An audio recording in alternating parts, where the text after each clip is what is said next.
tree. She was almost there. The rain cascaded onto the jade valley where the entrance to the tree was. Life was protected there, because that's where life began. It was now only a mother and a daughter left. Items from my life still dotted the ground as she moved closer to her destination and destiny.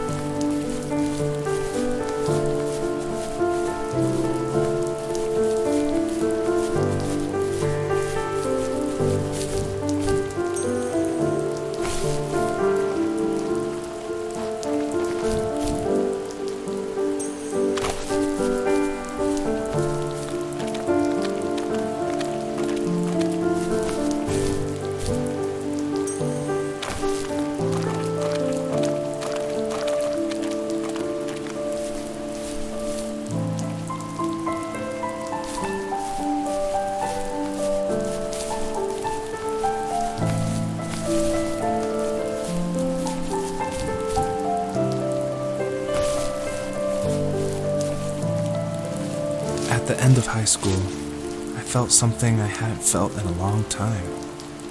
Drive. I looked into the best architecture schools on the West Coast, then got a dose of reality when looking at other students' portfolios and the high cost of tuition. I still wanted to be something, to be the next Alvaro Siza, and to make those thousands of sketches worth something in my grand history. But now even an internship sounds impossible. Siza helped me understand how essential emotion is in architecture, and he also said light is the real composer of space. I like to think these glints of light, like not finding a job or even a strange dream about a fox, are something I should be thankful for, even if the illuminated space is something I'm less than comfortable with.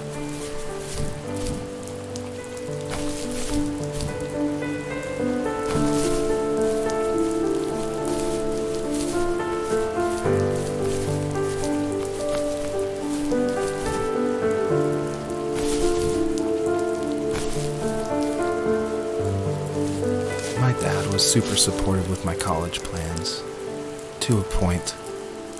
Things were okay until this terrible accident happened. I guess a forklift flipped over due to a bad axle, and it crushed one of the workers there. My dad didn't eat for days, even though he wasn't directly involved. It devastated him. Not only did it hurt the business, but it just freaked him out. He would talk in his sleep, muttering things about firing people and saying sorry. One fateful day he approached me, said that since my school search wasn't going well, I should finally be a man and take over the family business. He said one day he was going to die, and that all of his work, sacrifice, and even that man's life would be wasted in vain.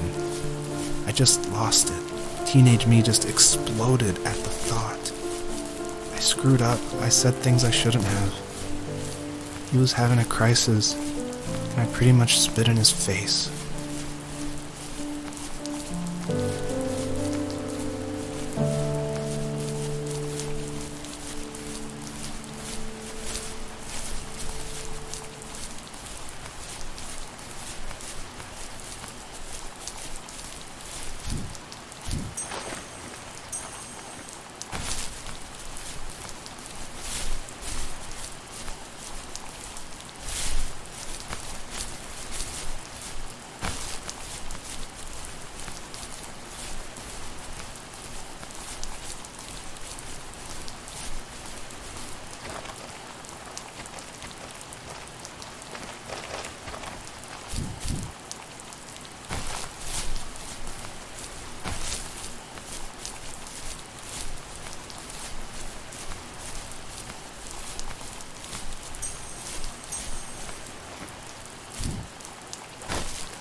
Was that the last time you talked to him?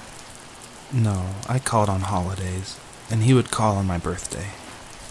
I guess we acted like nothing ever happened, which was stupid.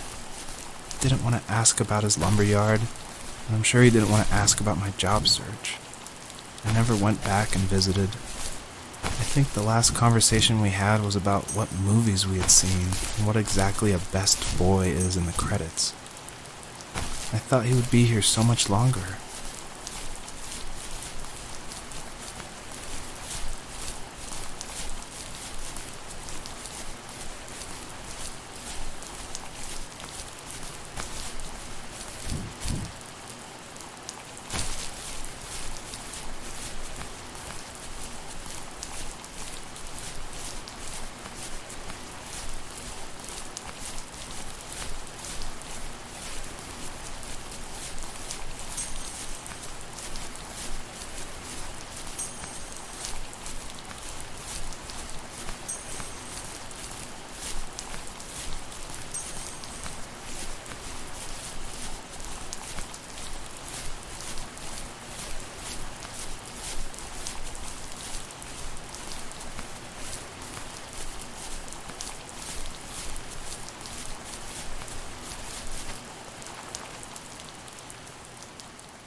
In the distance, the first tree illuminated the wasteland. She couldn't go home anymore. She did the only thing she was capable of. Moving forward. My dad died alone in the middle of the wilderness. I should have been talking to him more. I should have done a lot of things differently. If the first tree on earth brought life with it, if it taught the birds to sing and fly and showed saplings how to grow, what could it do for us?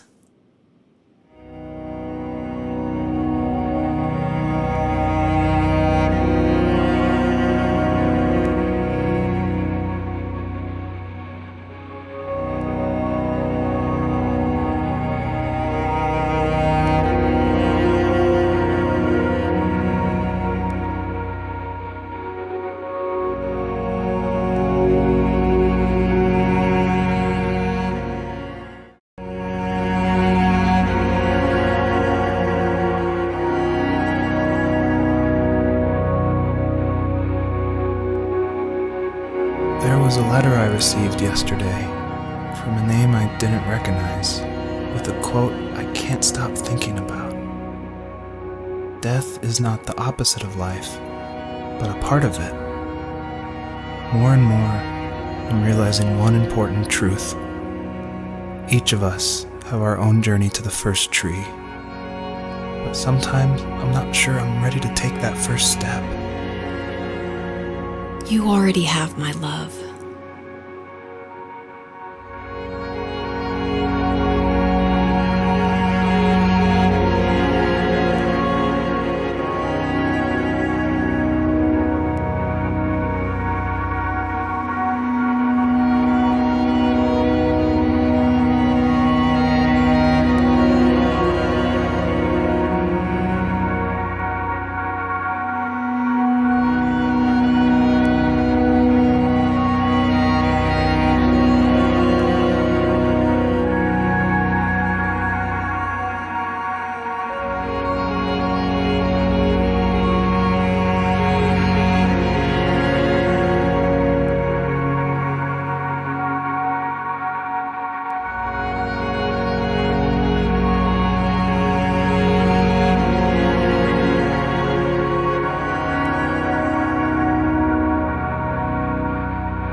Her journey was over, but I have no idea.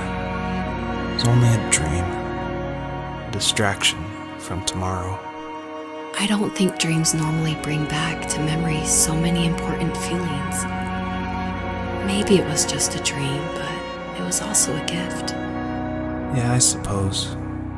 But tomorrow we're getting on a plane to the last place on Earth I want to be. The only person that would have made the trip worth it is gone. You're going to see him and be with him one last time before you say goodbye.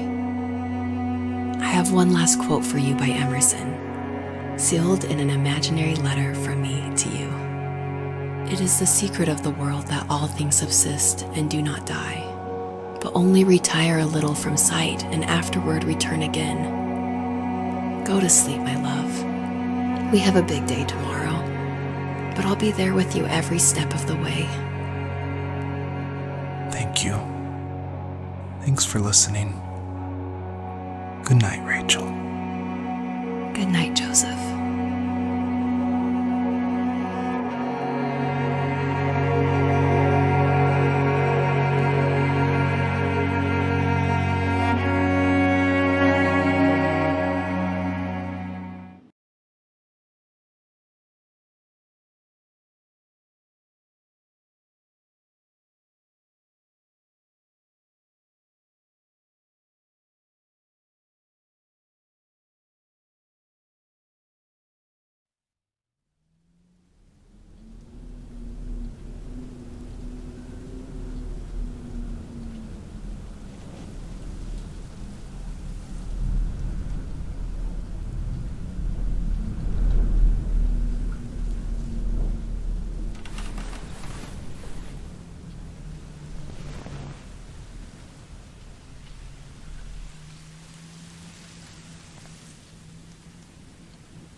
Hell?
is this?